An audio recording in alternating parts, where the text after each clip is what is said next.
என்ன வந்துச்சு? உனக்கு பேச்சு தானே போச்சு. 4 நாளைக்கு காட மாடா பேசினா தன்னால புரியுது.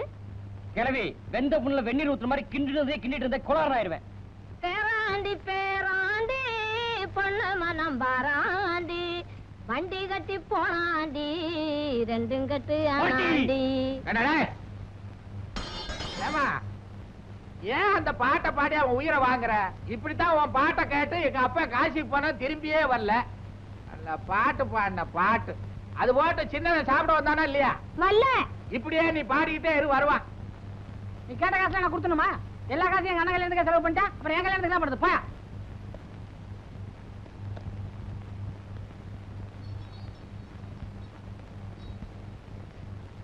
பாட்டி அப்பா எங்க? ஓமுக்குள்ள. நீ சொன்ன மாதிரி எல்லாருக்கும் அட்வான்ஸ் கொடுத்தாச்சு, ஜவுளி எடுத்தாச்சு. இந்த தட்டான ஒரே குழப்பறான். கால் குண்டு பண்ணின்றான், அரை குண்டு பண்ணின்றான். எனக்கு ஒண்ணுமே புரியல. பேசாம செயின் மோந்திரன்னு உருப்படியா வாங்கிடுவோம். தாலி 2 வாங்கிட்டுமா? எல்லாம் பிற்காலத்துல உதவுமேனதான். இப்ப தெரியாது, நாளுக்கு நாள் தங்க வேலை ஏறிக்கிட்டே இருக்குது. முறைச்சிருவீங்களே. பந்தல்காரன் கேட்கற கூலியை பார்த்தா பந்தலே வேலைக்கு வாங்கிக்கலாம் இருக்கு. அதனால நம்ம தோட்டத்தில் இருக்கிற ஓலைகள்லாம் வெட்டி போட்டேன். பொம்பளை எல்லாம் முடிஞ்சிட்டு இருக்காங்க. கூலி மட்டும் தான் நமக்கு. அப்புறம் ஒரு யோசனை, சாப்பாட்டு பந்திய நம்ம தியேட்டர்லயே வச்சிடலாம்னு நினைக்கிறேன். ஏன்னா சத்திரக்கார ஏகப்பட்ட காசு கேட்கறான். என்ன ஒரு நாள் கலெக்ஷன் போவோம், அதெல்லாம் பார்க்க முடியுமா? கல்யாணம் இல்ல. ஏப்பா நம்ம யோசனை எல்லாம் எப்படி? இப்பதான் உனக்கு அறிவு ரேகை எட்டி பாக்குது. கெட்டியா புடிச்சுக்கோ. இந்தா இத உள்ள விட்டு போய் வைடா.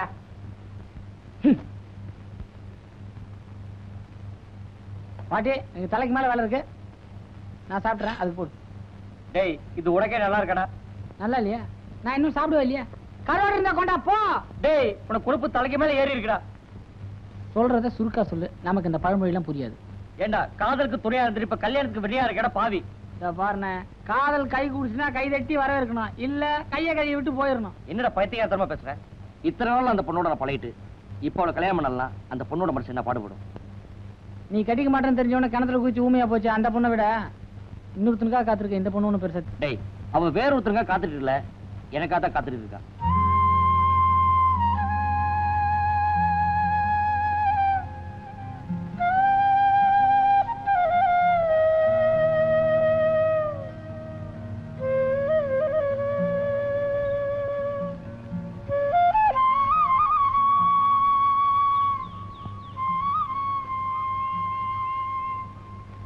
எங்க வீட்டுல எல்லாருமே எனக்கு எதிர்பார்த்தாங்க. இனிமேல் அவங்களை சமாதானப்படுத்துறது நடக்காத காரியம். அதனால நான் ஒரு முடிவு வந்தேன். நாளைக்கே நான் வீட்டை விட்டு வெளியே வந்துடலாம்னு இருக்கேன். உங்க அப்பா அம்மாவை பார்த்து நம்ம கல்யாணத்துக்கு சம்மந்தம் கேட்க போறேன். அதுக்கு அவங்க சம்மதிக்கலன்னா? இருக்கவே இருக்கு கோயில். அதுக்கு நான் தயாரா இல்லையே. ஏன்? இந்த யோசனைய அந்த பொண்ணு ஊமையாரத்துக்கு முன்னாடி சொல்லிருந்தீங்கன்னா கொஞ்சம் யோசிச்சாவது பாத்திருப்பேன். ஆனா இப்ப நான் திட்டவட்டமா சொல்ற ஒரே முடிவு, நீங்க தான் அந்த பொண்ணை கல்யாணம் பண்ணிக்கணும். அப்ப நீயும் மாறிட்டு? என்ன மாதிரி ஒரு பொண்ணுக்கு கல்யாணம் ஆகலைன்னா அது அவ செஞ்ச பாவம்னு சொல்லுவாங்க. ஆனா அந்த பொண்ணுக்கு கல்யாணம் ஆகலைன்னா அது நீங்க செஞ்ச பாவம் தான். முதல்ல உங்க பாவத்துக்கு பரிகாரம் தேடிக்கீங்க. ஓஹோ, பார்த்த மாப்பிள்ளை கட்டிக்க அம்மா தயாராயிட்டீங்களோ? அதெல்லாம் என் சொந்த விஷயம். அதை பத்தி மத்தவங்க கிட்ட பேச நான் தயாரா இல்ல.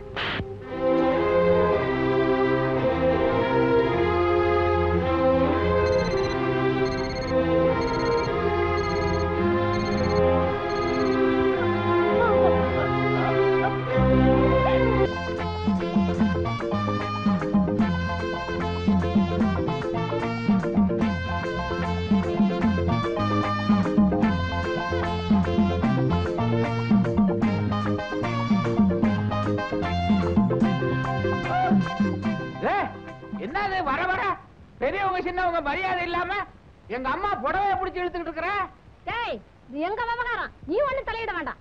அட என்னம்மா, அவன் உன் புடவைய பிடிச்சு இழுத்துக்கிட்டு இருக்கிறான், உங்க விவகாரம்ன்றிய? அட நீ வார்த்தை. அவன் தீர்த்தனமா கால் சேர்த்து வச்சிருந்து எனக்கு ஒரு புடவை எடுத்தாந்தானா, அது என்னடான்னு கேட்டா குமரியா கட்டுற புடவையா இருக்கு. யாரா அவன் சுத்த கேட பயலா இருக்கான். ஜவுளி கடைக்காரங்கிட்ட போய் கேட்டா கிழவிக்குன்னு 9 மணத்துல கொடுப்பான், வாங்கி கொண்டாந்து கூட. இந்தா இது உங்க அண்ணன் கல்யாண பத்திரிக்கை, அரச வட்டியில கொண்டு போய் கொடுத்துட்டு அவங்க அடுத்த 2 பத்திரிக்கையை வாங்கிட்டு வந்து சேரு. நீயாவது ஒழுங்கா பொண்ணு வீட்டுக்கு போயிட்டு வா. அட பாண்டி, பத்திரிக்கையில உங்க தாத்தா பேர் போட்டுருக்கான்னு பாரு. தாத்தா பேர் என்ன? ஏவன் அவள ஆரம்பிக்கும். ஏவனா? எலியா? டேய் என் புருஷ விஷயத்துல கிண்டல் பண்ண நான் பொல்லாதவளா இருப்பேன். நான் ஒரு பாட்டு பாடுறேன் புரிஞ்சுக்கோ. நீ பாடி அது எனக்கு புரிஞ்சு பேர் போட்ட மாதிரிதான். கூத்து பார்க்க அவரு வேணா தன்னானே நானே கொடிசன கூட வரும் தில்லே அத்து பார்க்க அவரு வேணா தன்னானே நானே அககமும் கொடை பிடிக்கும் தில்லே திருப்பதியில நிப்பான் பாரு தன்னானே நானே அஞ்சோட 2 சேர்ந்த அவர் வேறுதானே அஞ்சோட 2 சேர்ந்த அவர் வேறுதானே. மலையடா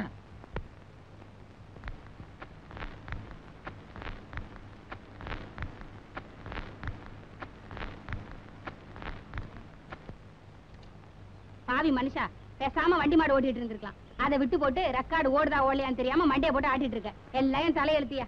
ஓ ரெக்கார்டு நின்னு போச்சோ.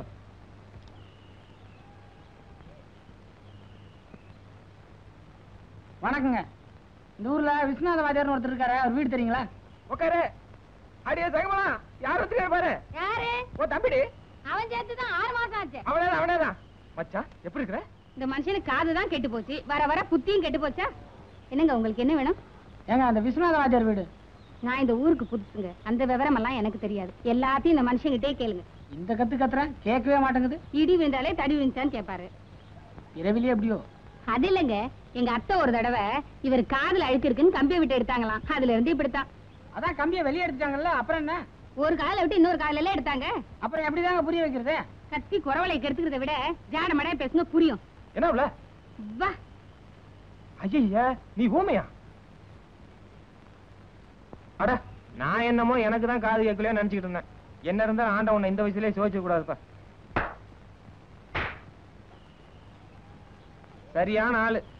நீ என்கிட்ட கையை காலாட்டி பேசுறத விட அதோ அதுகிட்ட போய் பேசு. உன் பாஸ் அதுக்கு தான் புரியும்.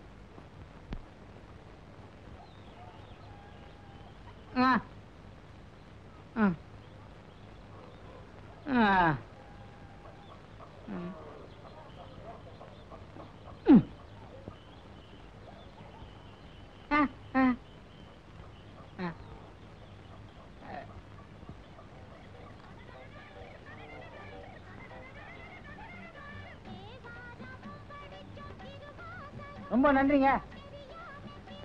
என்ன பயந்தீங்களா? அவன் ஒரு பைத்தியக்காரன் என்ன ஊமன்ட்டான். நீங்க அதை நம்பி என்கிட்ட ஜாரமாடையா பேசிட்டு வரீங்க. ஆனா சும்மா சொல்லக்கூடாதுங்க. என் நடிப்பு விட உங்க நடிப்பு ரொம்ப டாப்புங்க. நிஜம் ஊமை கெட்டுட்டு போங்க. வாத்தியார் வீடு இது, நம்ம வீடுங்க. என்னங்க நீங்களும் எந்த வீட்டுக்குள்ள போறீங்க? என்னங்க நீங்க என்ன வாத்தியார் பண்ணா? ஏங்க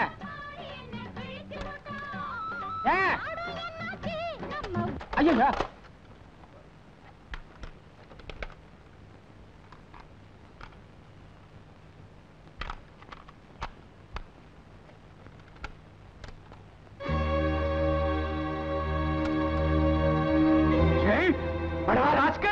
இல்லைங்க, நான் ஏதோ தெரியாம.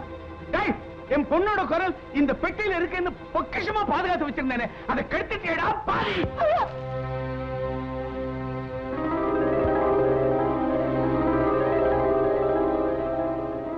தம்பி நீங்க சக்கரப்பட்டின்னு முதல்லயே சொல்லக்கூடாதா? நீங்க எங்க சொல்ல விட்டீங்க? நீங்க விட்ட அடியில நான் இருக்கிறது சக்கரப்பட்டியா பாவக்காப்பட்டியான்னு எனக்கே மறந்து போச்சுங்க. எவ்வளவு நாள் வாத்தியார் வேலை இருக்கீங்க? நான் 35 வருஷமா. நல்லாவே தெரியுது சர்வீஸ். எப்படி? என்ன அடிங்க? ஐயோ சரியா விசாரிக்காம அவசரப்பட்டுட்டேனே. ஆமா என்ன சமாச்சாரம்? அப்பா ஏதாச்சும் சொல்லிவிட்டாங்களா? ஆமாங்க, கல்யாணத்துக்கு பந்தல்காரர்ல இருந்து பெட்டர்மாஸ்கார வரைக்கும் அட்வான்ஸ் கொடுத்தாச்சு. நீங்க பொண்ணோட வர வேண்டியது, கெட்டி மேளம் கொட்ட வேண்டியது, தாலி கட்டினதும் பொண்ணை எங்க வீட்டுல விட்டு நீங்க மட்டும் போயிருங்க. தம்பி என் பொண்ணு ஊமையான பிறகும் உங்க அப்பா கல்யாணம் ஏற்பாடு செய்யறாரா? காப்பி கிடைக்குங்களா? பாருங்க, எங்க பரம்பரையில இடிக்கும் போது ஒண்ணு புடைக்கும் போது பேச மாட்டாங்க. குத்தும் போது என்ன பேசுறோமோ அள்ளும் போதும் அதே தாங்க. பத்திரிக்கை கொடுத்து அனுப்பிச்சிருக்காருங்க. இல்ல உங்க ஆளுங்க பேர் எதனா விட்டுருக்கா பார்த்து சொல்லுங்க.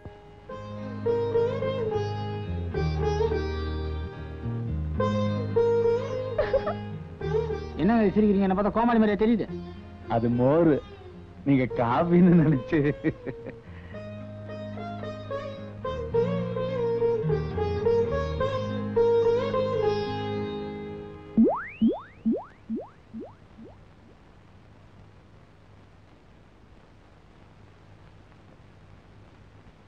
இத்தனை பாத்திரம் கிலோ என்ன விலைக்கு எடுக்கிறீங்க? பித்தளை பாத்திரம் எடுக்கிறது இல்ல. எடுக்க வேணாம், விலையை மட்டும் சொல்லுங்க போதும். இல்லையா?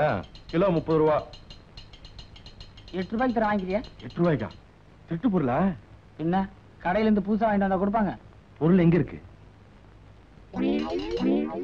எத்தனை கிலோ தேரும்? 2.5 கிலோ இருக்கு. 1.5 காசு கொடு போதும். 1 கிலோக்கா? ஜாக்கிரதை கைட்டிக்க.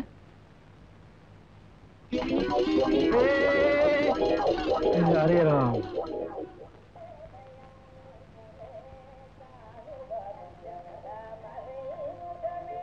புது செட்டுங்க. எல்லாரும் கேட்கணும் திண்ணில வச்சு பாட்டு கேட்டு இருந்தேன். பக்கத்து இருக்கிற பையன் தள்ளி விட்டான். வாங்க கொண்டாங்க. இந்த மாதிரி பொருள் எல்லாம் ஒரே கைப்படம் இருக்கணும், அப்பதான் உருப்படும். ஆமா, இது சொந்த செட்டு தானே? ஏன் சந்தேகமா இருக்குதா? திருட்டு செட்டெல்லாம் நான் ரிப்பேர் பாக்குறது இல்ல. என்னது திருட்டு செட்டா? எங்க அண்ணன் பொண்ணு எடுக்கிற வீட்டுங்க அது. பொண்ணு எந்த ஊரு? அரசப்பட்டி. அரசப்பட்டியா? அரசப்பட்டியில முருகேசன் தெரியுங்களா? தெரியும் மாவா. எங்க அண்ணன் அவர் பொண்ணை தானே கணக்கு பண்ணிக்கிட்டு இருக்கான்.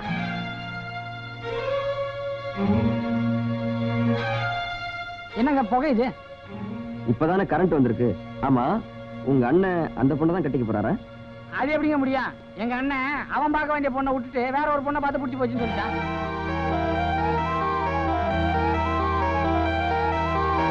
தெரியாம ஒரு பைத்தியக்காரன் அந்த பொண்ணை தான் கட்டுவேன்னு ஒத்த கால நிக்கிறான். புரியுதுங்களா? ஏன்னா சொன்ன எனக்கே ஒண்ணுமே புரியல. எனக்கு நல்லா புரிஞ்சு போச்சு. என்னன்னு? இத்தனை குழப்பத்துக்கு காரணமே அந்த பொண்ணு ஊமையானதுதான். ஏங்க பாடுதுங்க. கனெக்ஷனை மாத்தி கொடுத்தா எல்லாம் சரியாயிடும்.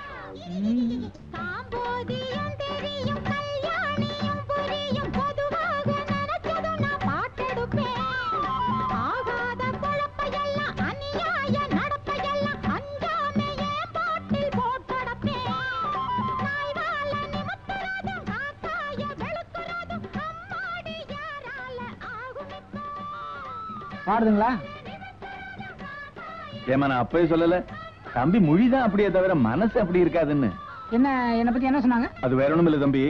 நீங்க முழிக்கிற மொழியை பார்த்து என் பொண்ணு டேப் ரெக்கார்டரை நீங்க தான் திருடிட்டு போயிட்டீங்களான்னு தப்பு கணக்கு போட்டுச்சு. இல்ல நான் வரேங்க. தம்பி தம்பி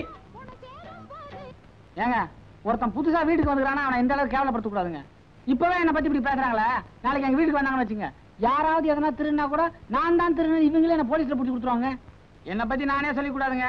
எங்க அப்பா வீட்டுல கட்டுக்கட்டா பணம் வச்சிருப்பாரு. இன்னைக்கு வரைக்கும் ஆச்சுங்க ஒரு 5 ரூபாய்க்கு மேல நான் திருடினதே இல்லைங்க. என்ன சிரிக்கிறீங்க? எங்க அப்பா வருவாரு, கேட்டு பாருங்க. தம்பி தமாஷா தான் பேசுறீங்க. நான் யாருகிட்ட பேசினாலும் என்ன விளையாட்டே எடுத்துக்கிறாங்களே தவிர என்ன ஒரு மனுஷனா மதிக்கவே மாட்டாங்க. சாப்பிடுங்க. என்னங்க இதெல்லாம்? குழந்தைங்க பிரியப்படுறாங்க, சாப்பிடுங்க. நீங்க என்ன உண்மையிலேயே ஒவ்வொரு மாதிரி கேவலப்படுத்துறீங்க. நான் இப்ப எது பேசினாலும் உங்களுக்கு தப்பா தான் படும். இத பாருங்க, என் பொண்ணு குரலை மறுபடியும் கேட்க வச்சீங்களே, அதுக்கே நான் ரொம்ப கடமைப்பட்டிருக்கேன். என்ன வரேம்மா. கடமைப்பட்டதுனா கேட்டுங்க. இதுக்கு 18 ரூபாய் ரிப்பேர் சார்ஜ், அதை கொடுக்க சொல்லுங்க. ரேவதி, தம்பிக்கு ஒரு 18 ரூபாய் எடுத்து கொடுமா. 18 ரூபாய் கரெக்டா கொடுத்துறாதீங்க. பஸ் எல்லாம் போய்க்கிறேன். 2 ரூபாய் சேர்த்து கொடுங்க.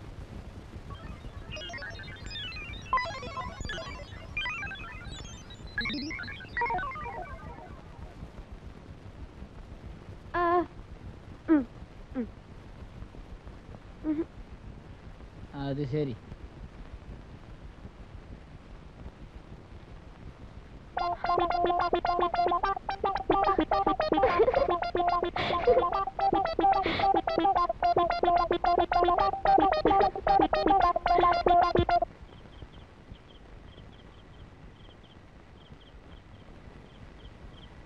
என்னண்ணே அதுக்குள்ள பாய போட்டேன்?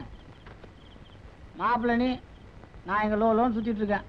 காலையில இருந்து எங்க போயிட்டு வந்து கேட்டா நீ ஆச்சரியப்படுவ. கல்யாணத்தை தூள் கிளப்பிடுவான். தம்பி நான் கேட்க கூடாது. முதல் ராத்திரி எங்க வச்சுக்க போற? சுடுகாட்டுல.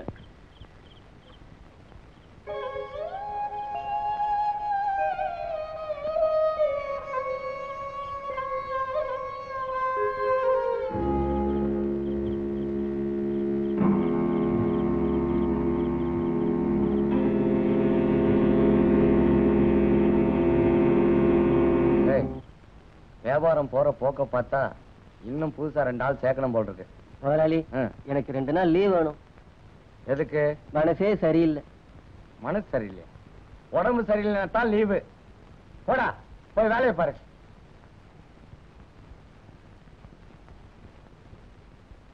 முதலாளி எனக்கு 2 நாள் லீவு வேணும். எதுக்கு? மனசு தெம்பாட்டா இருக்குது, உடம்பு தான் சரியில்லை. எந்த பகுதியில? ஐயோ நிறுத்தியா? யோ, உங்களுக்கு எல்லாம் லீவு கொடுத்துட்டு நான் என்ன கடையை மூட்டு போறதா?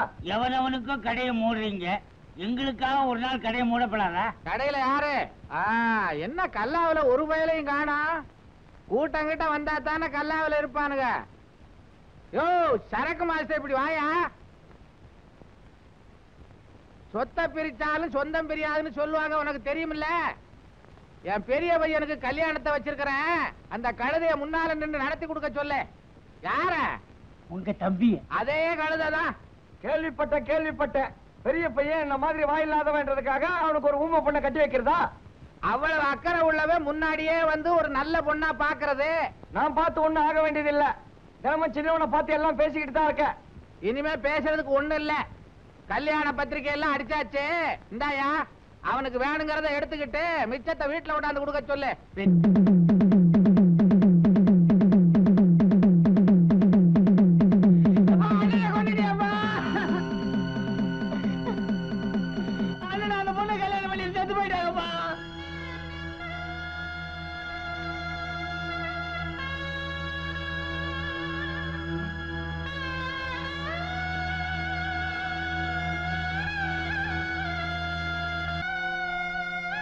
என்னோட புடிவாதத்தால இவனுக்கு கல்யாணம் பண்ணி வைக்கன்னு நான் நினைக்கவே இல்லை.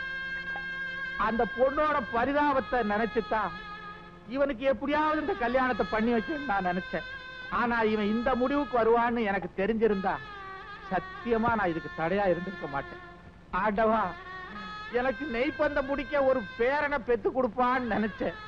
கடைசியில இவனுக்கு நானே கொள்ளி வைக்கும்படி ஆயிடுச்சே.